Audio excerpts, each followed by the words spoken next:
Are bolt throwers any good in patch 5.1? Well, it's certainly become interesting. CA made a substantial change to try and put more life into this unit. Recruited for 700 gold and 175 upkeep. On an ultra unit size, this gets you 8. Yes, 8! Bolt throwers for 8,552 health shared between them. Armor is 40, magic resistance 35 naturally, 64 leadership, speed 22, charge speed 24. I'll stop the melee stats here, it's bad. For ranged, ammunition starts at 22 volleys, 340 range, with each bolt doing 85 missile damage officially, or 20 base and 90 armor piercing per actual hit, with a bonus versus large of 50. This applies to damage only.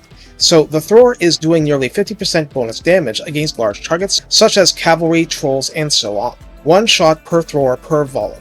Reload time of 13, calibration distance 265, calibration area 2.9, which is pretty good considering the large target focus, with a penetration size cap of large, so no going through small entity count chariots, and max targets pinned past the first, it's 3. Mass is 2000. So how does this all play out in game reality? Well, that's what the demo combats are for. What we see is that the angle of the bolts makes it difficult from within 2 small targets to be hit by 1 bolt, but at the same time there is penetration of larger targets as well.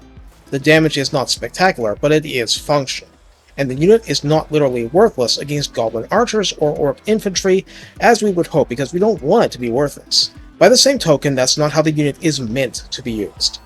On that note, in the redline skills, they changed this, didn't they? No longer is the bolt thrower stuck with the gyrocopters because the thunder barge has replaced it there. No, the bolt thrower takes its rightful place under tactician, gaining a max of plus 20% ammunition and plus 8% missile strength at 3 pips. Hurrah! Morgrim's Favored grants rank 7 bolt throwers another plus 20% ammunition, another plus 12% missile strength, and reload time reduction of 10%. In the tech tree, bolt throwers benefit from the general benefits to all artillery, adding even more ammunition, even more missile strength, even more reload time reduction, and even immunity to flanking and missile resistance as so. So how do we use the bolt throwers? Well, I'd made a demo combat at the end assuming they were still in the same line as the gyrocopters still, but hey, whatever. Point being, as a low-tier anti-large artillery, it will whittle down targets and will give a lot more value to you against larger targets, with enough of an arc to fire over short dwarf heads. I'm citing it as an advantage for the record, and hit things like chariots, flanking cavalry, and anything else aggrieving you.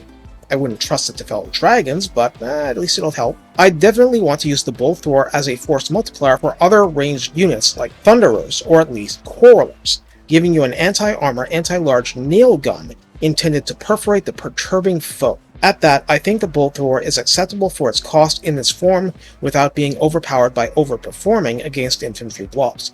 Nah, you'll still want grudge throwers for those. The bolt thrower has gained the thing it really needed all this time, an identity, as in a reason to exist, being a cheap answer to the routine monster spam even the AI uses to give dwarves fits, without selling your soul to Slayer spam in turn. This artillery unit further solidifies the reworked dwarf roster. I therefore judge the unit good enough, and that will have to do. Take care, and have fun making dragons into pincushions with extra large pins. I mean, enough of these and the damage will add up, won't it? Why are you all following me? It's really annoying. Just go and kill something. Go!